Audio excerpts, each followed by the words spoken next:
As pessoas iam no psiquiatra há pouco tempo atrás e as pessoas falam, você está sentindo isso? Então toma esse antidepressivo.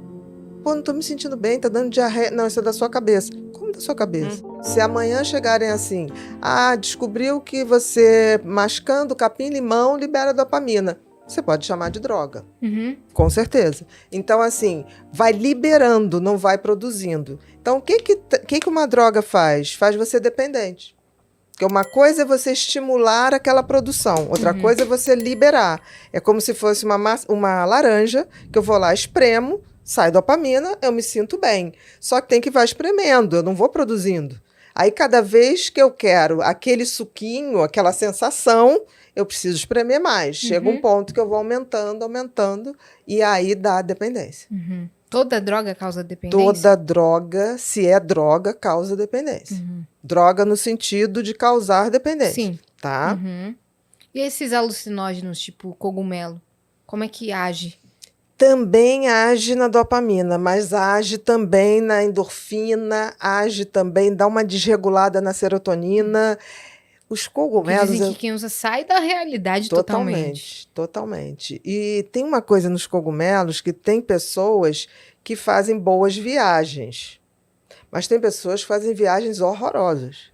E a gente nunca sabe qual dessas pessoas está predisposta a desenvolver psicose ou não. Porque os cogumelos podem desencadear a esquizofrenia, por exemplo, nas pessoas que têm uma predisposição genética. Então é bem complicado. Eu já vi gente relatar viagens maravilhosas, do tipo, lembrou da vida uterina, Vida passada, né? Ok, sem o menor problema. Mas já vi gente ir e não voltar.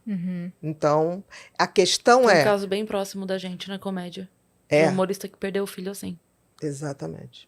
Então, assim, a questão hoje, se a gente puder, porque a gente hoje pode fazer um estudo genético, né? A gente já tem, pega um cotonetezinho, põe na bochecha e você vê lá o perfil genético para adoecimentos mentais. Tem também para várias outras doenças, cardíacas, o que for.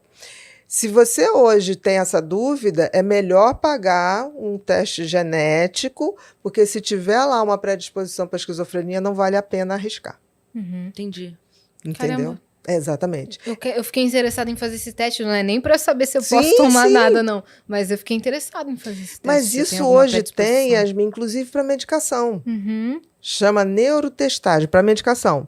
Por exemplo, eu sou muito requisitada para second opinion. Ninguém chega no meu consultório para dizer assim, olha, é a primeira vez que eu venho no psiquiatra e resolvi vir em você. As pessoas chegam no meu consultório para dizer assim, minha última esperança, eu já fiz isso. Aí chega com a lista. Você não tem noção da lista. Nossa. E eu peço para levar a lista. Uma vez eu peguei uma mulher que estava tomando 48 comprimidos. Aí eu olhei para ela, o que você vai fazer comigo? Eu falei, primeiro vou desintoxicar, porque isso aqui, eu já não sei o que é remédio, o que é você, o que é doença, porque eu não tenho como julgar isso. Né? Então, o que acontece? Eu peço hoje, se a pessoa me manda um e-mail, porque a pessoa vai marcar uma consulta, eu peço para mandar um e-mail. Sim. Porque eu acho que o tempo da pessoa é muito precioso, porque às vezes eu vou ler o e-mail, eu não sou a pessoa mais adequada para ajudar. Eu já vi gente falando assim, não, procura fulano, que teu problema é um problema mais ligado a neurologista. Ah, tá. Tá? E não a psiquiatria. Então, eu já faço esse tipo de filtragem. E quando ela bota ali que já tomou todos os remédios e teve super efeitos colaterais, eu já peço para vir com o teste genético.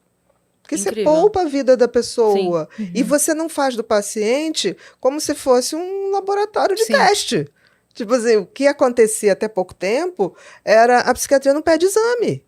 Eu não sei aonde surgiu essa verdade dos médicos psiquiatras não pedir exame. Porque se a gente parte do princípio que o cérebro é o órgão mestre que governa todo o organismo, é o que a gente mais tem que estudar. Então, você vai num pneumologista, ele pede a tomografia de pulmão, ele pede os marcadores para ver se você tem câncer pulmonar, e para o cérebro.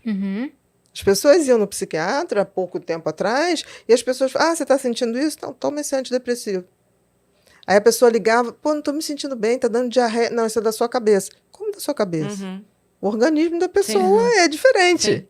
Entendeu? Sim. E o que tem me chamado a atenção, olha que coisa interessante, eu tenho pedido cada vez mais esse teste de neurofarmagem, que ele agora está se tornando acessível. Antes ele era muito caro. E o bom da tecnologia é quanto mais você usa, mais você barateia.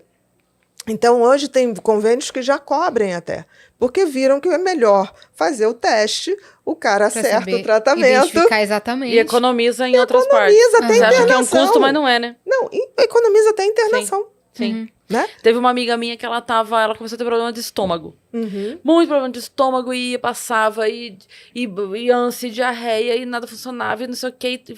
Cada gastro que ela ia, passava um tratamento caríssimo. Tinha uns negócios que ela comprava lá. Cada caixinha dos negocinho pra dissolver na água era, sei lá, R$200 a caixinha, que vinha não sei quanto sachê. E foi. Um dia a gente tava conversando, eu falei pra ela, escuta, você não tinha começado a tomar anticoncepcional? Ela falou, tinha. Falei, vamos fazer um teste? Porque não tem mais. Ela parou, sumiu. Era isso. É isso que eu tô falando, que as coisas hoje chegaram num ponto que as especialidades estão tratando só uma coisa. O ser humano é inteiro, gente. Eu não tenho como tirar a cabeça, tirar o estômago, né? Bota o estômago para fora, trata o estômago. Sim. Então, porra, Sim. Aí as pessoas, tipo assim, eu peço muito exame. Meu protocolo de exame é desse tamanho, é muito mesmo. Eu fui processada por praticamente todos os convênios grandes. Ganhei todos os processos, deu um trabalhão. Sim. Porque eu fui processada não vou falar pela empresa, que hoje ela não me atende muito bem, assim, no Piauí. Aí você tem que mandar um advogado pro Piauí, você tem que mandar um advogado. Porque eles botavam assim, mas por que você está pedindo? A pessoa não tem nada. Eu falei, porque eu quero ver o que ela tem. Sim.